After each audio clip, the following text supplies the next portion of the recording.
Good morning, everybody. My name is Julie Campbell.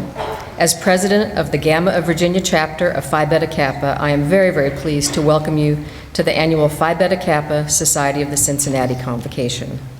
And I'm especially happy to welcome the families and the friends of our initiates in this 103rd year of Phi Beta Kappa at Washington and Lee.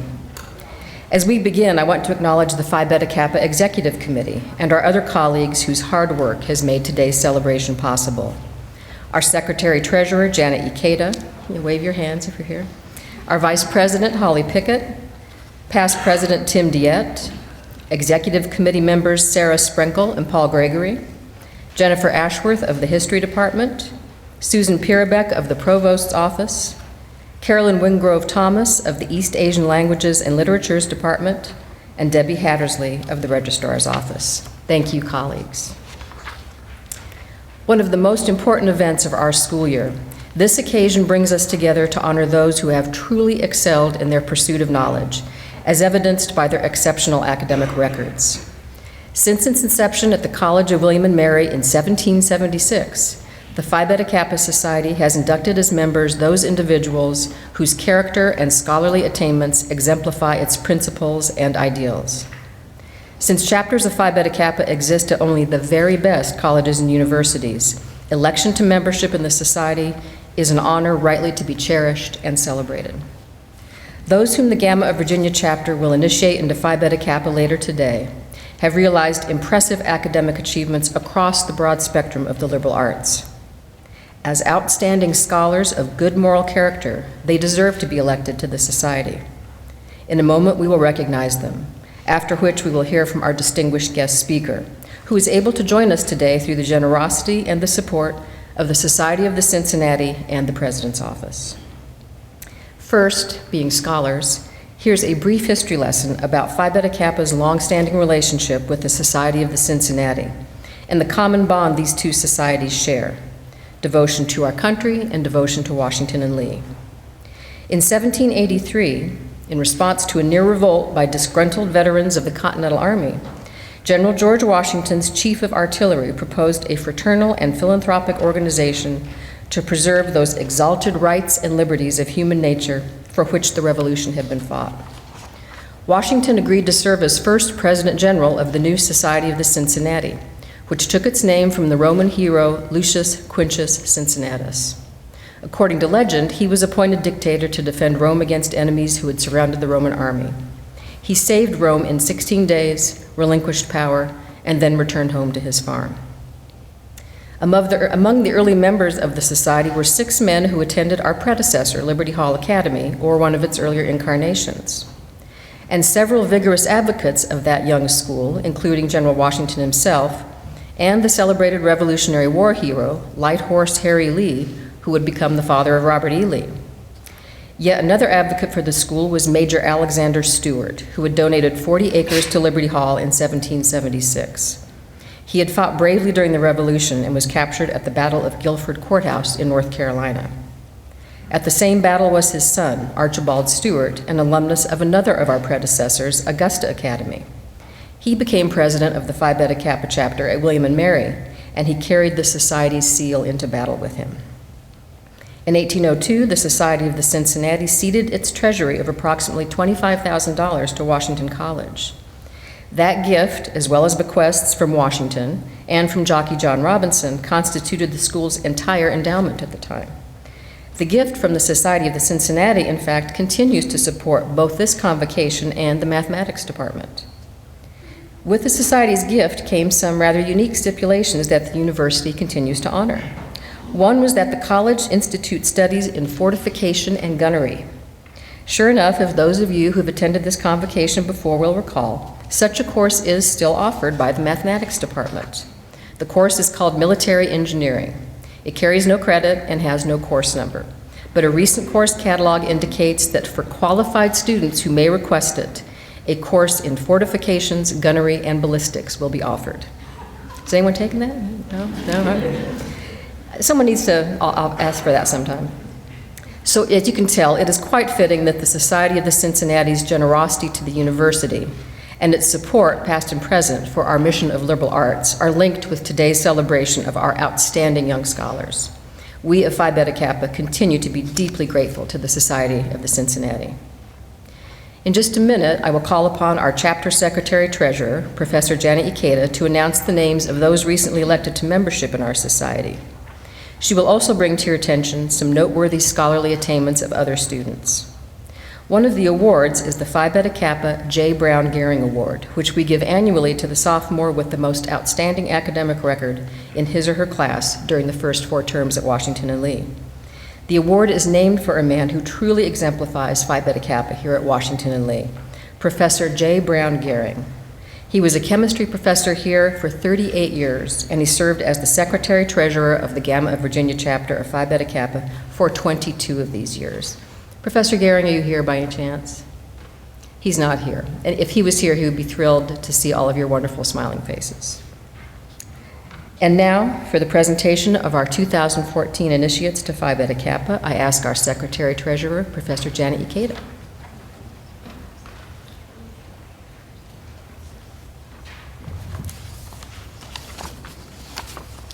Last year, the Gamma of Virginia chapter of Phi Beta Kappa elected to membership as juniors 22 members of the class of 2014 and recognized them here in Lee Chapel. I'd like to read their names from the class of 2014 last year.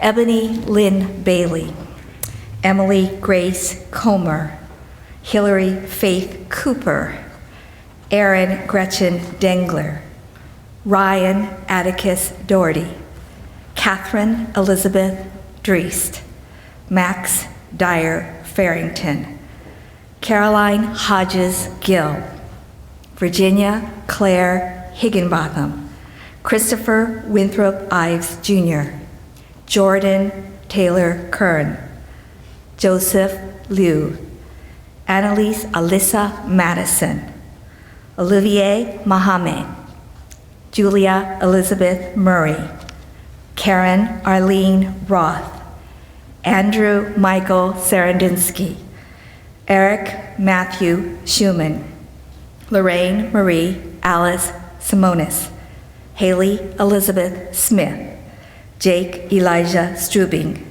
and Thomas Christopher Wolf. There are 3 students from that class, the class of 2014, who I believe are here with us today, who were elected as juniors and missed last year's convocation. I would like those 3 to stand and receive belated but well-deserved recognition for their achievements. They are Emily Grace Comer, there she is, Annalise Alyssa Madison, and Lorraine Marie Alice Simonis.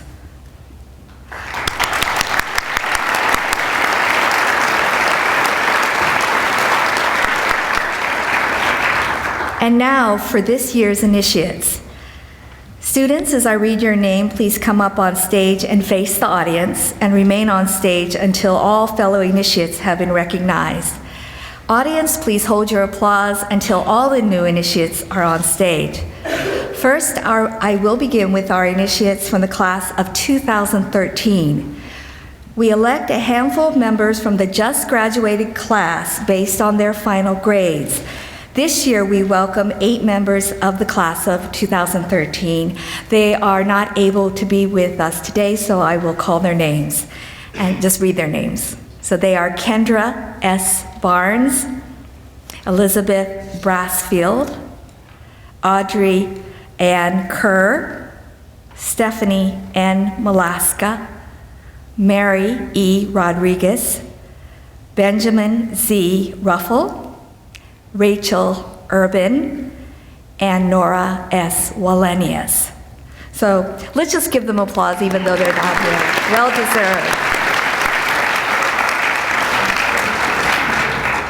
And now the initiates from the class of 2014 who are elected to Phi Beta Kappa this year. There are 25 of them.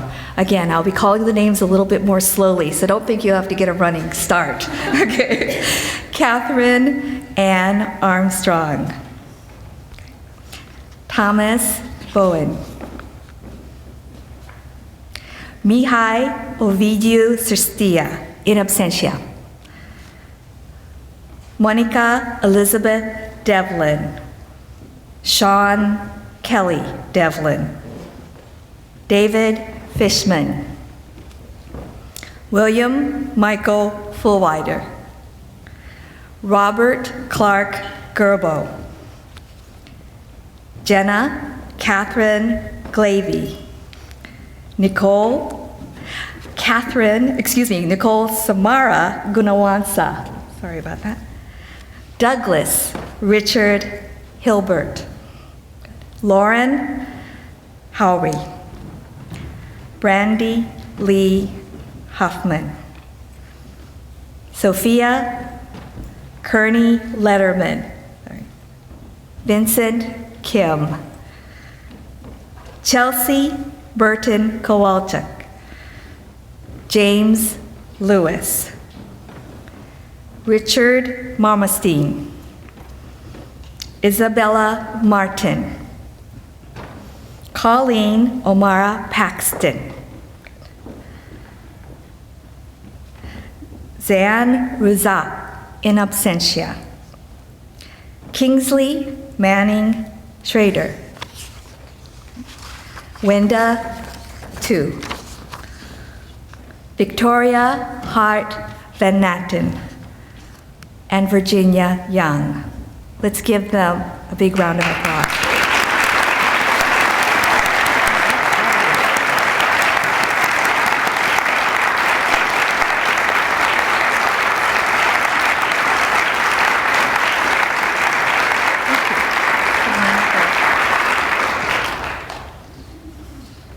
The script says cheers or applause, so thank you very much.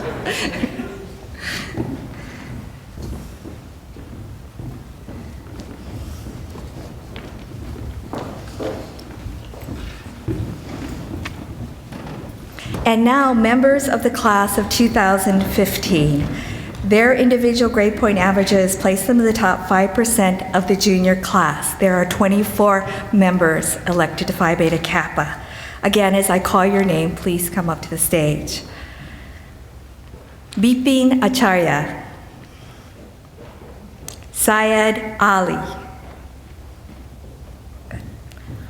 James Burkhart B. Miller, in absentia.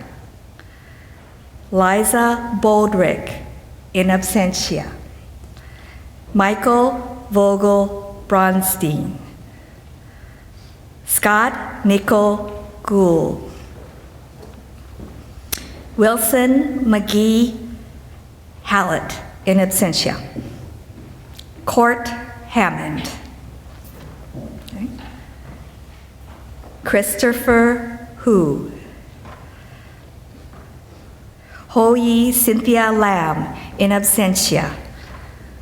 Catherine H. Lemasters, in absentia. Shannon Elizabeth Marwitz. James McCullum. Garland Neal. Caroline Nixon, in absentia. Al Organ. Daniel Rebolt. Eric Michael Schwen. Andrea Valentina Ciso. Haley Smith. Scott Anthony Sugden, in absentia. Patrick Wellborn. Ellen Anka Winsick.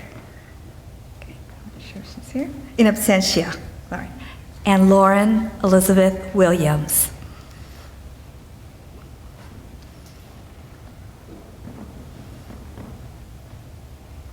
Let's give them a big hand.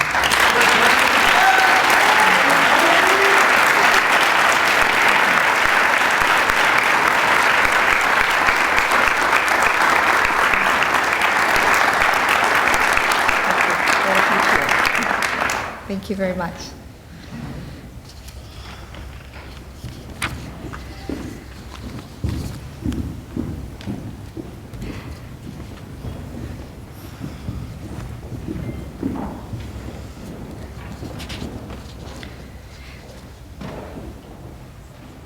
From time to time, our chapter elects honorary and alumni members as specified in our Constitution.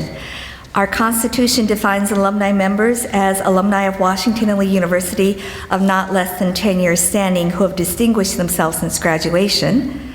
And honorary members are defined as other persons who are distinguished in letters, education, or public service.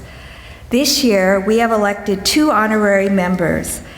So please join me in congratulating first honorary member, Doug Rendleman. Professor Rendleman is the Robert E. R. Huntley Professor of Law at the Washington and Lee University School of Law. He is a model teacher, scholar, and has published law school textbooks in remedies and complex litigation. His scholarship has led to invitations to numerous national and international conferences. His dedication to students and his discipline is outstanding, and his many, many accomplishments, too many to mention here, exemplify the ideals of Phi Beta Kappa. Thank you very much.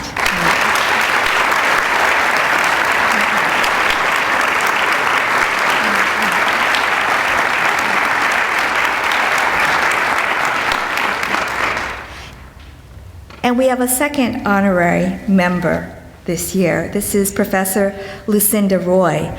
As you know, she is today's convocation speaker, and I will leave her introduction to Ms. Campbell, who will be introducing her later, but congratulations.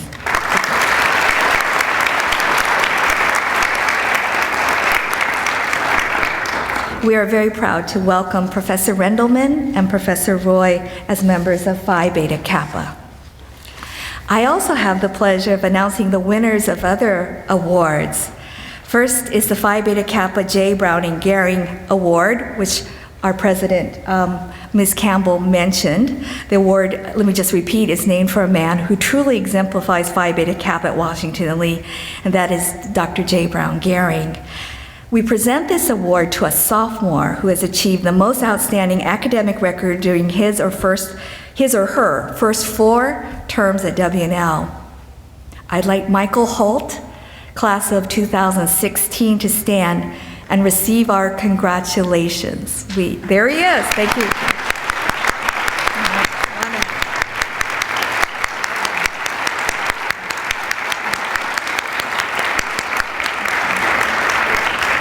And I'm very excited because we have several other recipients of prestigious prizes to announce today. And if those students are present, some of them I know are not, but if you are here when your name is called, please stand and be recognized, and we'll applaud everyone at the end. So Vincent Kim, class of 2014, initiated into Phi Beta Kappa here today, has won a 3-year Gates Cambridge Scholarship for a PhD program in physics at Cambridge University in England. Okay. That's okay. Go ahead and applaud. Nicole Sansara-Gunawansa, class of 2014, initiated into Phi Beta Kappa here today, has won a Luce Scholarship. The Luce Scholars Program is a fellowship program launched by the Henry Luce Foundation to enhance the understanding of Asia among potential leaders in American society. Congratulations.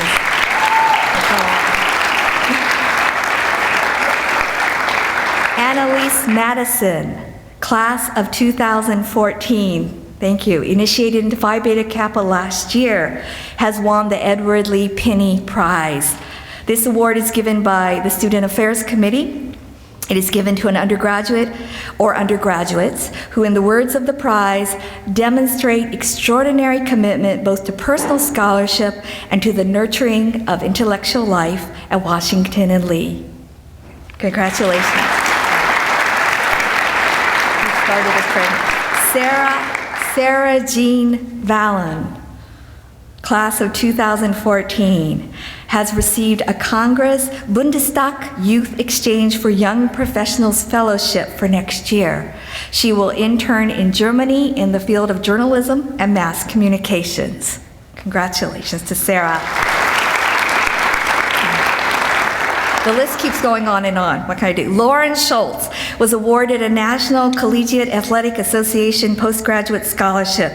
Lauren, a 2013 graduate with a degree in geology, is currently attending Stanford pursuing her PhD in geological and environmental science. Okay.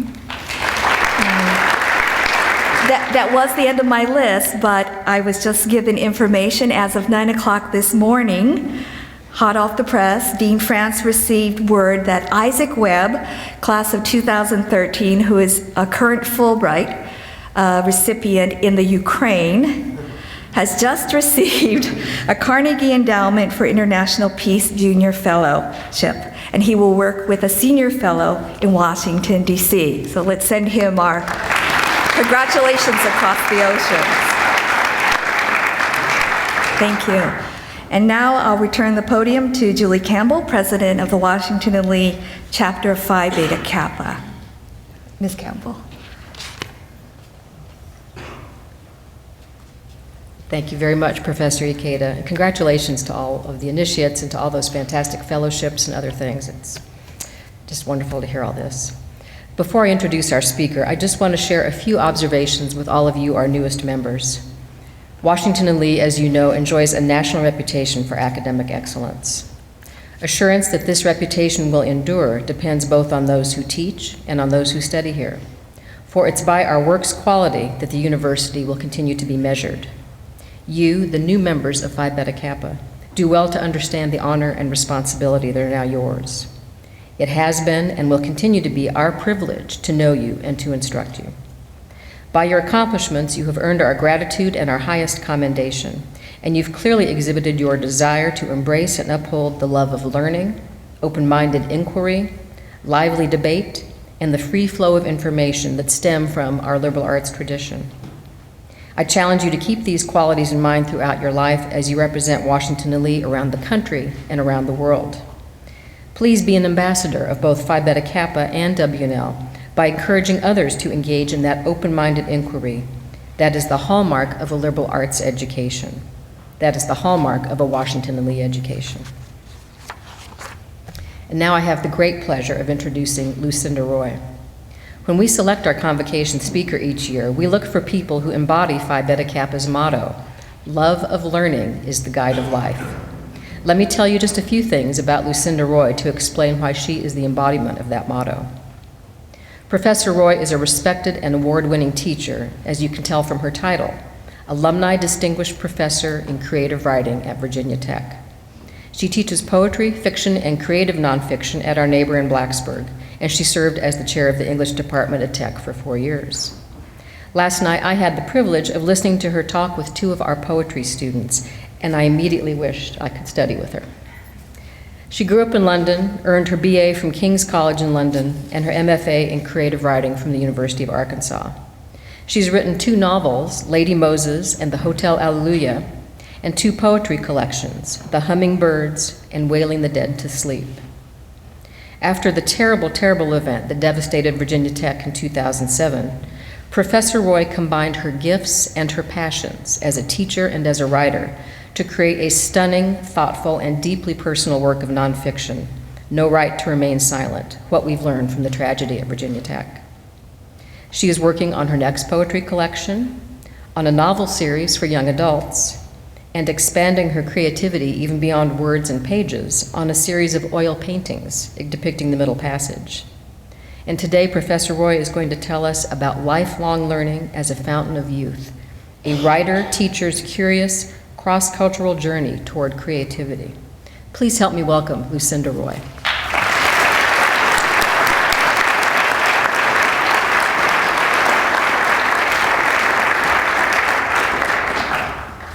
Hi. Can you hear me? Do I sound good? I sound a little stuffy, don't I? Yes, that's because I've got allergies and they're so bad. So if I start coughing, which is the way my allergies go rather than anything else, can you please cough at the same time? All of you who are PBKers now, could you do that? Can we practice it now? So I'm going to start. That wasn't very good. Can we do it again, but with that real kind of Phi Beta Kappa sensibility, right? 1, 2, 3. That was very good. Very good indeed. Okay. First of all, I'd like to thank Julie Campbell.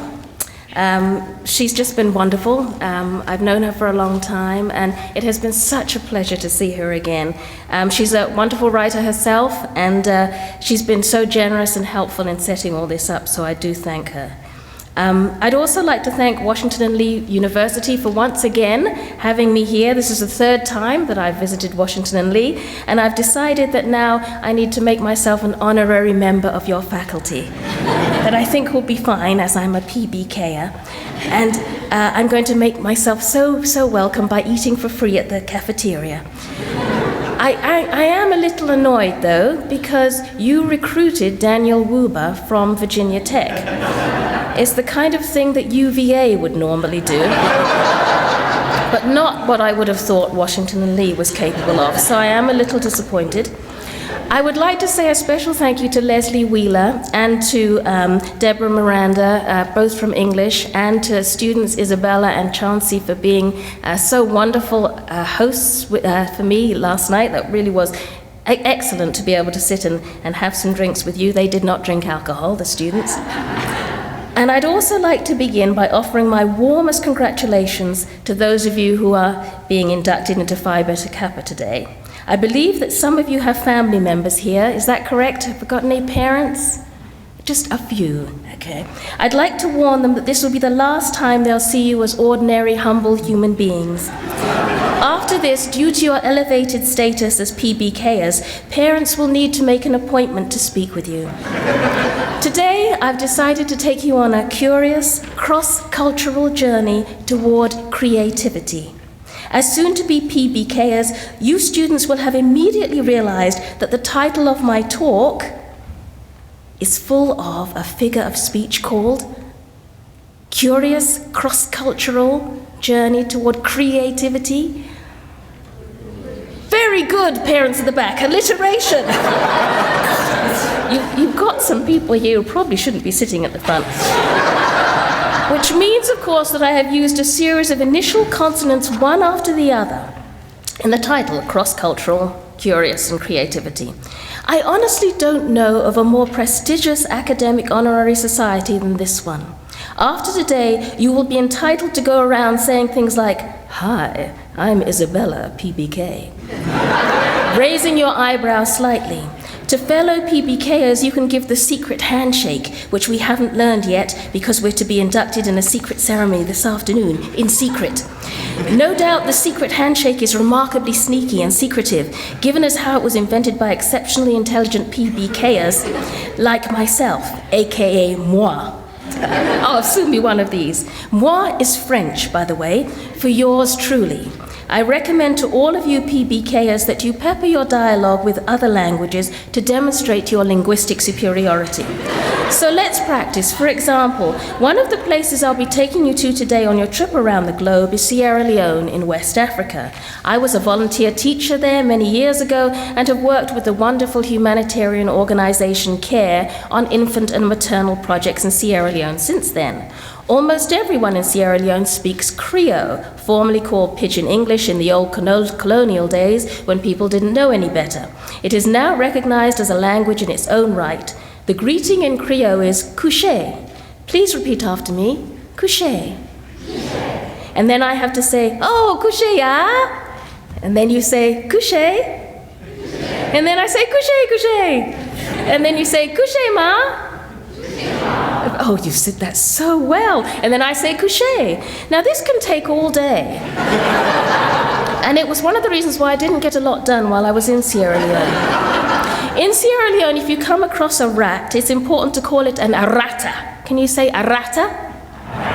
Did you know that one of the prerequisites for becoming a PBKer was being able to roll your R's?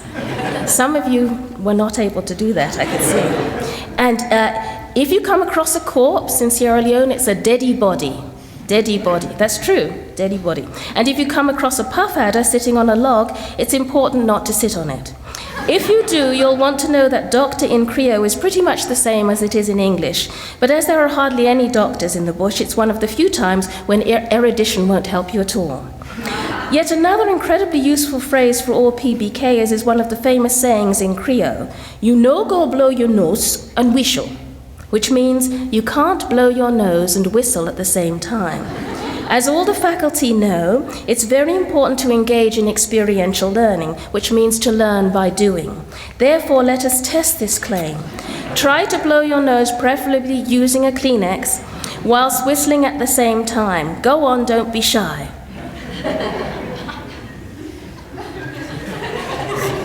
You've got to blow your nose as well. You can't just sit there whistling, can you? Okay, no, I'm not going to do it either. I should let you know that this was a test and that all of you except that gentleman there passed with flying colours.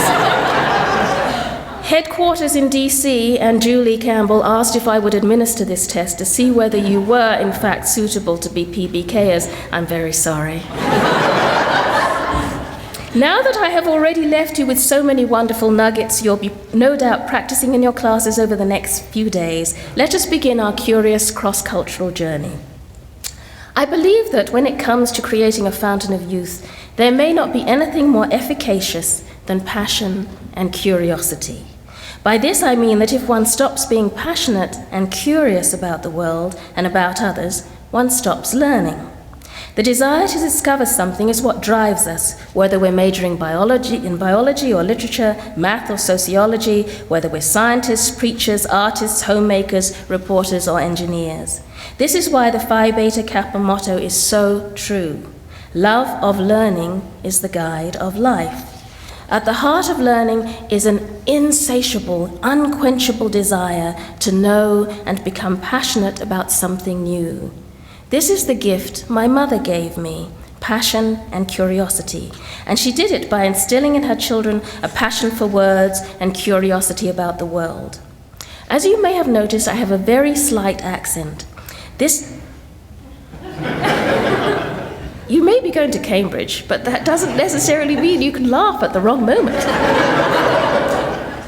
This is because I listen to the BBC a lot. This is something I would recommend to all PBKers, because people with British accents can say really stupid things and still be thought of as intelligent. For example, a really idiotic line like "to be or not to be, that is the question," when delivered by, say, Patrick Stewart in his marvellous British accent, is thought to be profound. But it's not at all, of course. I don't go around saying to be or not to be. It's never the question. Why should any intelligent individual be so concerned about the infinitive form of a verb? But Shakespeare has nevertheless become famous, and Hamlet has done fairly well. The play, I mean, not the protagonist. Why?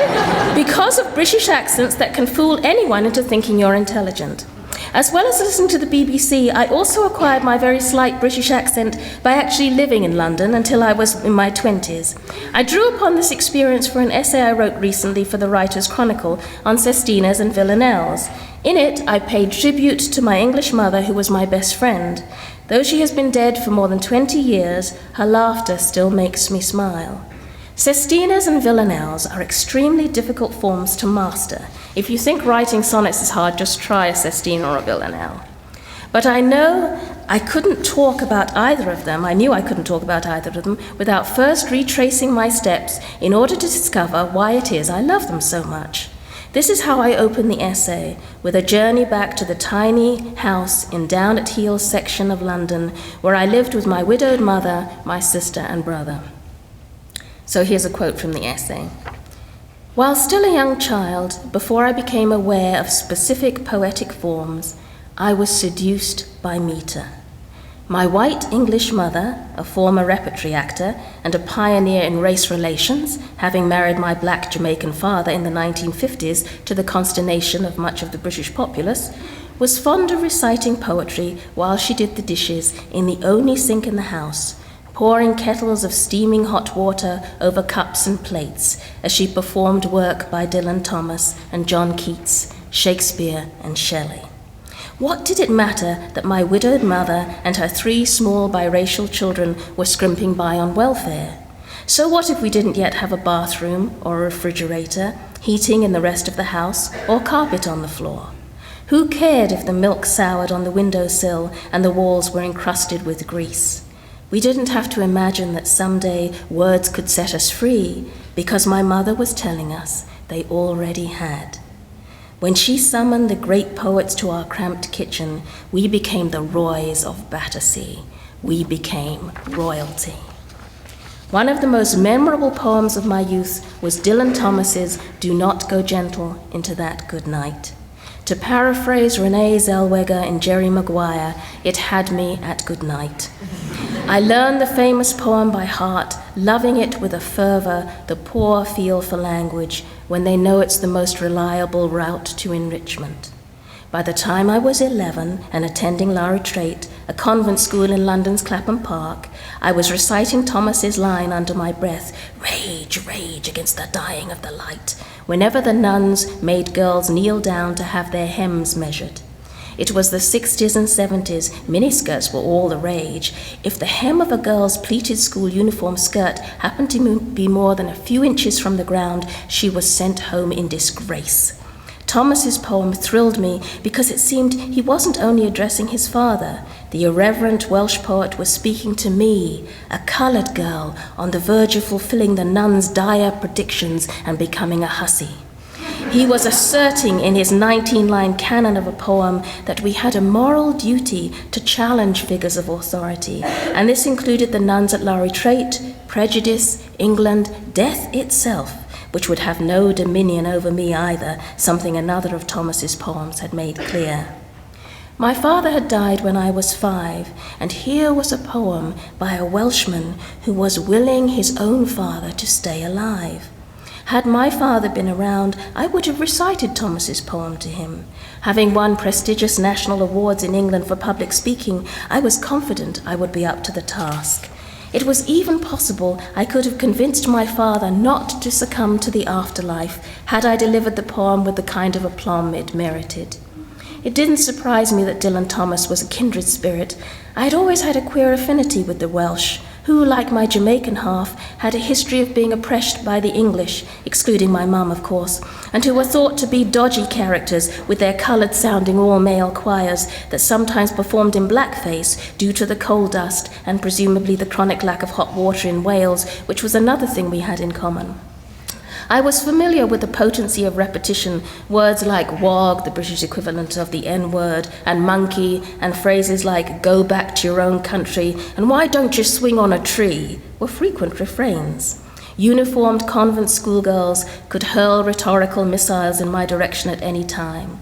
My mental health, and indeed my popularity, depended upon my ability to deflect them.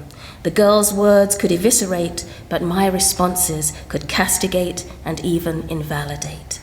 The rhythm in Thomas's villanelle energized the imperative. It followed that if you mastered rhythm, you could use it to defend yourself. For me, language would become a way of tricking people into listening before they tuned me out or recalcified into racial prejudice. I thought long and hard about what I would say to you today. You are academically gifted, you attend a fine university, which means you're lucky. Many of you have supportive families, which means you're luckier still.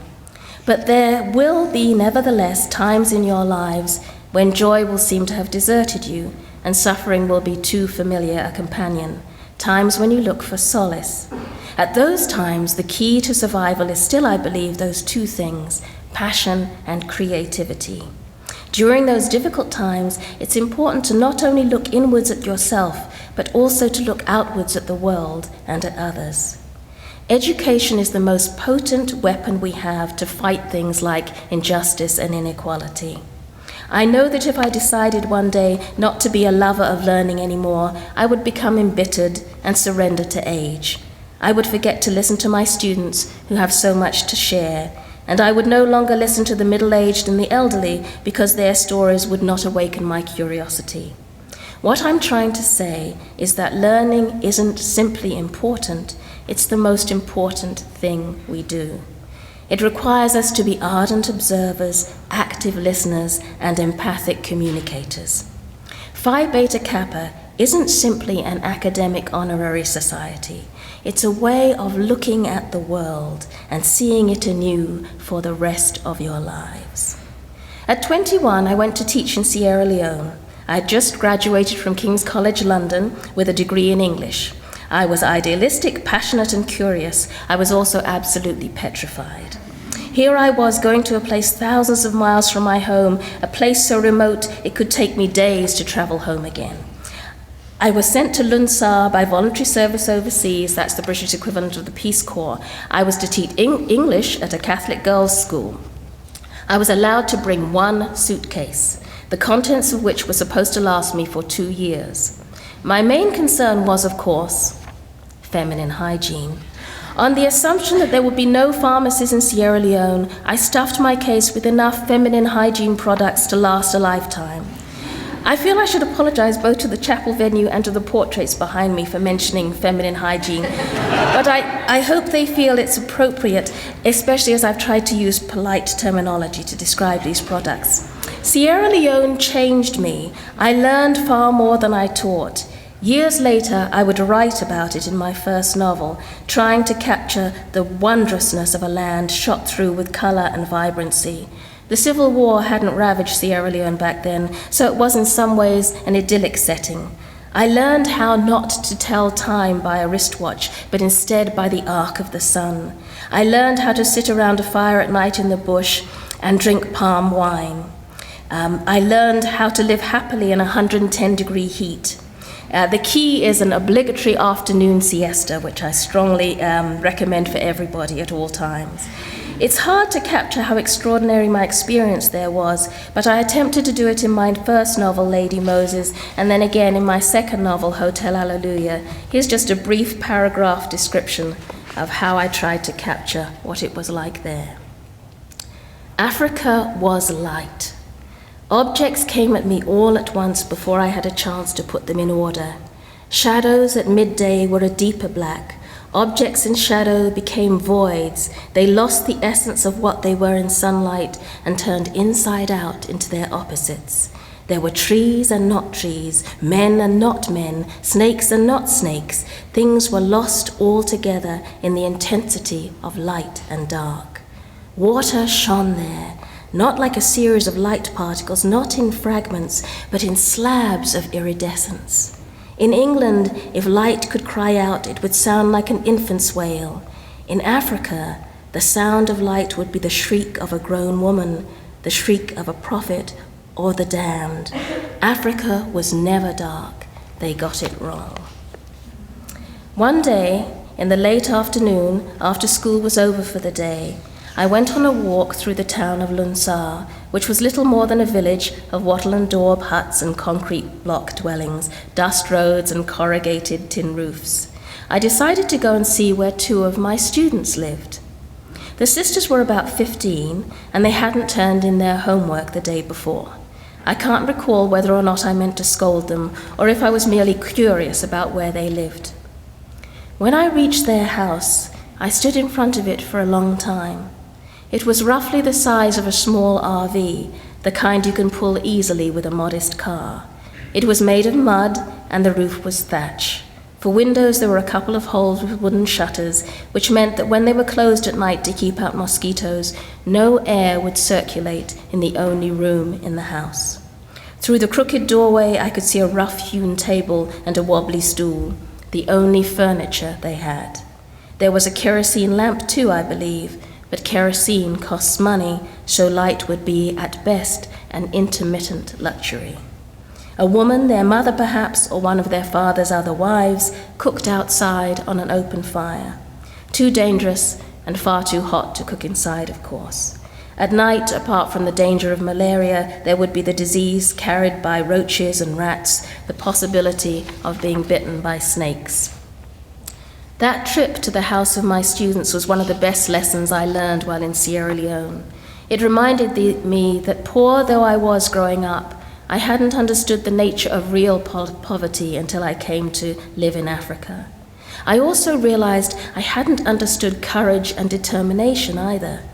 If these sisters could make the journey from that house to where I stood in the front of the classroom with my copy of Macbeth open for them to read, for that was on the state examinations, and if they wanted to graduate, they had to understand its complex language. If they could make that journey from their tiny, overcrowded hut to my classroom, I didn't only have a moral obligation to meet them at least halfway. I had a moral obligation to meet them at their door and accompany them on their journey, applauding all the way.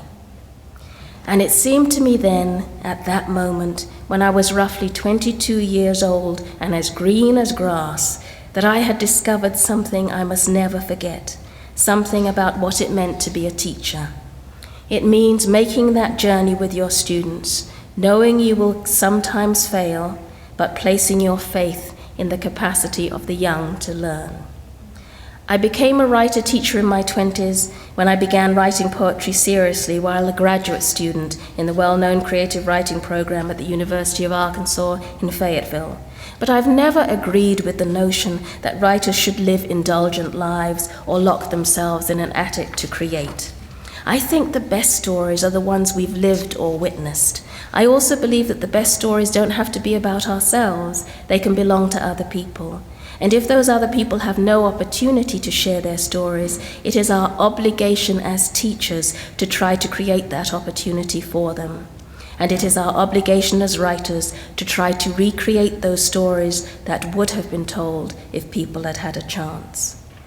The Civil War came to Sierra Leone in 1991, and I saw the place I loved being hacked up by thugs like Charles Taylor, who butchered 50,000 people and turned the land red with blood. But Sierra Leoneans are amazing people. They do not give up, even under circumstances that would make many of us wilt. They are also generous. They share the small treasures they have with guests, knowing that friendship is something to value. I knew the country could find itself again, and it has. In 2006-2007, I traveled back there with my husband to see if my students and some of those I knew had survived. Many had, even the little girl who'd been named after me and who was a woman now with her own children. I went back again as part of a small delegation of women leaders in 2010. The visit, organized through CARE, the humanitarian organization I mentioned earlier, took us eventually to 10 Downing Street to meet with First Lady Sarah Brown and to report our findings. Sierra Leone is still extremely poor. In 2012, the UN Development Index ranked it 177th out of 186 countries. The US ranked third after Norway and Australia. In Sierra Leone, there are still amputee camps for those maimed during the war, little more than large tents with pit latrines. There are not enough prosthetics, not enough medicine, and when I visited last and toured an ICU in the Children's Hospital in Freetown, an ICU that did not have air conditioning and where children had to share beds because there were not enough beds for even the sickest of the children, I learned there were only 3 pediatricians in the entire country and less than a dozen surgeons. And yet, because of the work of the UN and the British in particular, there is peace again. Education is coming back. The Peace Corps is back too, I'm glad to say, for no one should ever underestimate the power of young people's contributions when they go to a new country, eager and willing to learn. Nor should anyone ever underestimate a Peace Corps' ability to make wonderful brownies. They're really good at making those. That was the first time I'd ever had brownies. Then I learned they could be a little dangerous if they were made by Peace Corps volunteers, so I've avoided them ever since. Education is the great revolutionary. It changes us within and without. It opens our eyes to possibilities we would otherwise not see. And this is why it's so important that those of us who have access to it, people like me and you, remember that education is a gift that must be shared. There's a famous Indian saying, "Everything not given is lost. Everything not given is lost." I believe it is true, and I struggle to live my life accordingly. In 2007, I returned from Sierra Leone excited to have discovered that some of those I'd known when I'd taught there had survived the war. I was glad to be back in Blacksburg, a place that was a lot safer and more peaceful. And then on April 16th, 2007, Virginia Tech was attacked. That day, I got a call from the New York Times asking if I'd write an op-ed for them about the town's reaction to the tragedy. I wrote it that afternoon. The op-ed appeared the next day, the same day I learned that the shooter was a student with whom I had worked 2 years earlier when I'd served as chair of English, someone for whom I had tried to get help because it seemed to me and to others in English that the silent, brooding English major, who we learned after the tragedy had barely spoken a word since the age of 3, which meant that he'd been silent for 2 decades, was in dire need of intervention. Later, I wrote a book about what we could learn from the tragedy. I planned to use the advance I got to fund some of the projects in Sierra Leone and here in the US, those that I cared most about. But I mainly wrote it because even before shootings at places like Sandy Hook, they hadn't happened yet, but I believed that they would if we didn't tackle some hard issues the tragedy raised, issues surrounding mental illness, guns, violence, and education. If we didn't do that, there would be other attacks. I believed and still believe that the educational enterprise was in jeopardy, and that we couldn't learn anything if we remained silent, however hard it was to talk about it. I also felt that there was only one meaningful gift we could give the loved ones of those who were lost: the truth. As my husband said, how would I feel if there was another attack on the scale of the one we'd witnessed at Virginia Tech, and I had said nothing? So I wrote a book and called it No Right to Remain Silent, and realized in the end that the title was really directed at myself. I have spent much of the intervening time speaking about campus safety around the country, troubled students, and higher education reform at conferences, colleges, and community gatherings. When I reached the end of the book, I struggled with how to conclude it. How do you get your arms around a subject that most people are afraid to talk about? Like my mother had, I found comfort in poetry, calling upon the sestina, a form of poem the student shooter had employed when he worked with me in 2005. When you write a sestina, you're only allowed to use 6 end words. They appear at the end of each six-line stanzas in a different order each time, and then they all appear at the end in the final 3-line stanza. I felt that the shooter had left me with the end words I didn't want, words like gun and silence and sorrow. I decided that at the end of my sestina, as the final words in the book, I would substitute other, more compassionate, more necessary words. The 6 words I chose for the final 3-line stanza were students, teachers, beauty, voice, reconciliation, and peace. These became the final words in the book, which ended with these lines at the end of my sestina. By their laughter, I know my students hear the voices of an unarmed choir. We teach peace in the stuttering light, reconcile silence with the world's residual, clamorous beauty. I don't need to tell you to love learning. You've proven you love it by being here. What I'm hoping you'll do, if you can, is share that love with others as you make your own journey through this spectacularly beautiful, spectacularly hopeful world that never loses its luster if we remember to be curious and passionate, if we remember to be lovers of learning. One of my mother's grandest moments occurred when she got stuck in a confessional.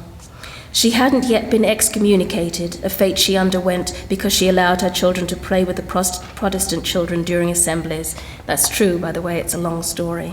And she was still a devout Catholic. She always had loads of sins to confess, however. Have I got any Catholics in the audience? Any Catholic? Yeah, you know what that's like then, I'm sure. You're probably in the confessional all day. And she was still a devout Catholic. She had always had loads of sins to confess, however, and we 3 small children used to get incredibly bored when Saturday mornings rolled around and we had to sit on the hard oak pews or kneel on lumpy kneelers in St. Vincent de Paul's Catholic Church while Mum got cleansed of her sins. It's kind of like, for those of you who don't know about confession, it's like going through a kind of religious car wash, and then you come out the other side, you're really clean. These heinous sins included things like eating chocolate during Lent and having evil thoughts about the cowies, our next-door neighbours. But one day, after having confessed her long litany of sins, my mother reached for the door of the confessional. It was jammed. The entire nave of the church echoed with her pummeling and her whispered curse words as she struggled to emerge. The Irish priest's voice could be heard in the background. "Turn the handle, my child, turn the handle." At last, the door shot open and Mum was catapulted out of the confessional. It was one of the funniest moments of my life. I laughed so much I almost had a hernia, not easy at 8 or 9 years old. My mother had been given several Our Fathers and Hail Marys to say for penance. She sat in the pew trying desperately not to laugh, saying, "Our Father, which art in heaven." I've always thought that was one of the best penances ever, sent up with joy and laughter to a kindly deity who must have developed a very strong sense of irony and a wonderful sense of humor. For how else could such a world as this be possible if that were not the case? The title I chose for this talk was Lifelong Learning as a Fountain of Youth, a writer-teacher's curious, cross-cultural journey toward creativity. But it wasn't really about alliteration or about searching for some fountain that would rob us of the joys of aging, because age is a blessing. It means we survived. It means we lived. The fountain of youth is lifelong learning. I hope you'll drink from it for the rest of your lives. In keeping with the spirit of my mother, who got locked in a confessional, I'd like to end with a poem I wrote about a gospel singer. I wanted to capture what it's like when you hear a really wonderful African-American female singer singing. So this is called Gospel. When she sang like a woman washing her hands, we sat back in our pews and let the hard brown wood polish us to common brightness. When she sang like a woman torn by sickle moons, we rode our pews like horses, our breath short, our mouths puckered into small stars. We sang with her, leaning forward into the kiss, her sharps and flats, the fat roll of her crescendos cradled us. Yes, yes, we say, as bliss hits us broadside and flings us into faith. The voice maroons itself. We have to go and fetch it, carry it back home across the sea. Nobody knows anything but the voice on the island, telling us to remember how stairs are built into the sky, how fast you must row when the sea is kind, how rarely you must listen out over the bow for bones, how often you must answer her in the contrapuntal caves of song. All of us are tired, but the woman's voice stands up as straight as the hair on our heads and claps for us. A sudden surfacing of wings, a great black hand skimming light from the sea, gulls wheeling high up in the air, where her voice is on the top stair, like something newly crowned, rolling up its sleeves. To you who are newly crowned with this high academic honor, may the spirit of lifelong learning continue to inspire you to find incredible joy and to roll up your sleeves. Thank you.